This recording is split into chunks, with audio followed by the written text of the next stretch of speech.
So it's no secret that the Vancouver Canucks have been good. They're first in the Pacific right now at the time of recording this audio, and despite the team's flaws that you could definitely say are there and that we have talked about over and over again the past few weeks, the team is still winning. The team is still on top. They're still finding ways to get things done, and they're never satisfied, which I think is the best part about this year's squad. Before, in prior years, you could always see that the Canucks were kind of complacent at times, and when they won games or when they lost games, sometimes you just felt the attitude wasn't where it needed to be. Former captain Bo Horvat could talk all he wants in the media about how the team needs to be better, but when they wouldn't hold themselves accountable with their play, that's when fans started to lose hope.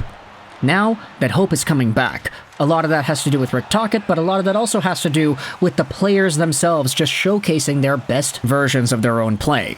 It's been great, and as a result, heading into this year's trade deadline period, we have a few updates from Thomas Drance and Rick Dhaliwal as to where the Vancouver Canucks can actually go. Take a look at this article published by these two from yesterday, January 6th, Canucks deadline targets and why Andrei Kuzmenko wants to work it out. Here's what we're hearing.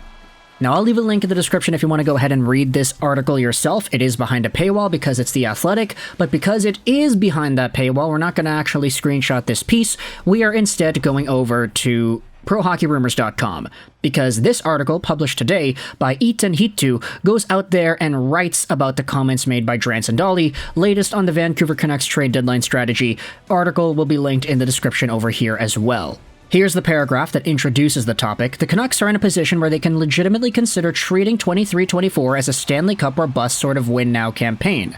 The Athletic's Thomas Drance wrote as much in a recent piece, positioning that since uncertainty looms beyond this year regarding the futures of Pettersson, Hronek, other blue liners, and JT Miller, the Canucks could reasonably consider behaving like a true Stanley Cup contender at this year's trade deadline. Now pause. Yeah, that's Thomas Drance going out there and writing that. Is it not very weird to see? I mean, yeah, we're in some mirror dimension going on here. Who are you and what have you done with Drance? Where's the real one tied up in a basement somewhere? But let's go out there and read what the article has to say. If the team ends up going throughout this process of being a Stanley Cup contender and behaving like one, the Canucks have numerous trade possibilities in front of them. The team has already bolstered its defense with the acquisition of Nikita Zadorov, but they may not stop there. Drance specifically names Nashville Predator Dante Fabbro and former Canuck Chris Tanev as two of the team's potential trade targets, with the two right-shot blue liners likely to replace either Noah Juulsen or Tyler Myers in the team's lineup if acquired.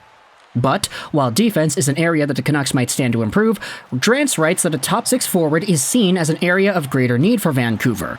Up front, much of the conversations regarding what the Canucks might do center around forward Andrei Kuzmenko. The article then dives into the entire Kuzmenko situation, talking about how he has been meh this year. He was good last year, but now he's getting scratched and not really producing as much.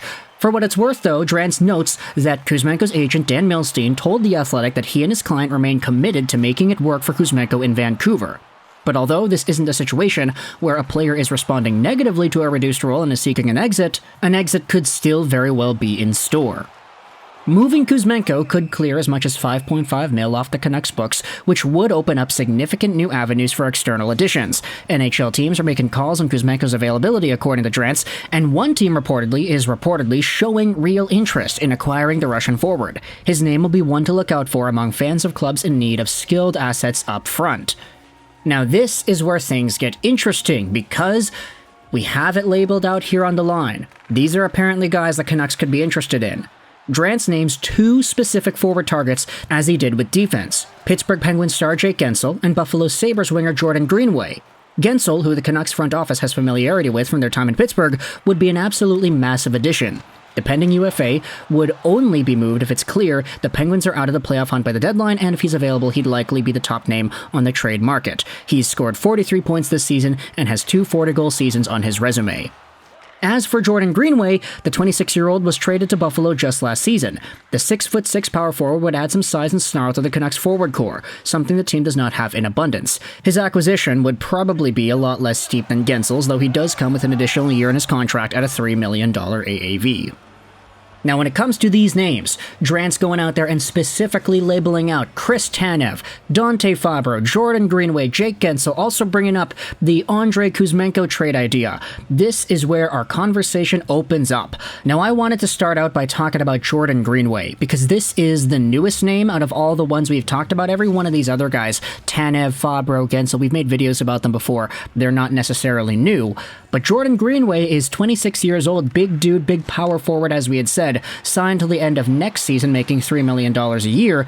This season, he's on pace for about 26 points, which would be in line with his production, especially from his Minnesota Wild days, where he was a big power forward-like presence who would get penalty minutes, but who did have a playmaking edge. His 32-point season in 2020-2021 with the Minnesota Wild came in a 56-game campaign. And if you do the point production on that season, I mean 32 divvy 56 multiplied out by 82, that's on pace for about a 46-point year. Now, I'm not going to say that Jordan Greenway right now is a 46-point winger, but it's interesting to note that that is a possibility. It's something that he has been capable of in the past. In Buffalo, he's got 10 points in 28 games, which is not amazing, but it's something. But I feel if the Vancouver Canucks were going to go out there and get Greenway, at this moment in time, I don't think he moves the needle enough to be justified as a top 6 option for this team. Let's just say the Canucks don't keep the lotto line together. You want to have that Pettersson, Kuzmenko, and Mikheyev pairing up top, and you have Besser, Miller, and somebody else on the second line. If you get Jordan Greenway, I don't necessarily know if he fits the bill more so than any one of these third or fourth line guys would. If you wanted to get somebody like Jake Guentzel, for example, instead, this is a much better acquisition because he's much more suited to a top 6. Guentzel, Besser, and Miller would be an all-American American line. We already talked about that in a prior video. If you're going to go full-on balls to the wall, seller mode, let's go out there and get the cup right now type of move, then Jake Guentzel, I feel, is more appropriate than Greenway. Although, if you wanted to say Greenway would complement this Canucks lineup, I don't disagree with that either. You talk about the energy and the pizzazz that the Bluger, Garland, and Joshua line has right now. I feel like Jordan Greenway plays a similar enough game that would fit that type of style, but not necessarily something in the top 6. If you're targeting top 6, though, I think Guentzel would be a better acquisition. If you want to go to defense, if you talk about Chris Tanev or Dante Fabbro, Fabbro's been in a tough spot this season, especially since everybody is saying that he hasn't really progressed in the ways that Predators fans wanted him to when he was initially drafted in the first round in 2016. Fabbro is still 25 years old, though, so there still is time, but this season he's got 9 points in 31 games played. He's barely progressing as the years go on, but this is a player who, when it comes to his potential in the NHL, it's tough to feel optimistic when all the rhetoric about this guy is that he hasn't really been progressing at all. As for Chris Tanev, I feel like he's still valuable enough to go out there and get. Like, I know people bring the same argument up for Tanev that, yeah, he's a lot older, he's not the same defenseman like he was in Vancouver all those years ago, he's not really producing any points either, which is not really what you get him for at the end of the day. But if you check out the game logs, I mean, Chris Tanev is still playing a lot of minutes for the Flames. He's still blocking a heck of a lot of shots, like the 10-block game he had a few nights ago upon returning. That was insane. And he's still going out there getting like 3, 4, 5 blocks every single game. It's kind of nuts how often Chris Tanev is blocking the gosh darn puck. The guy is fearless.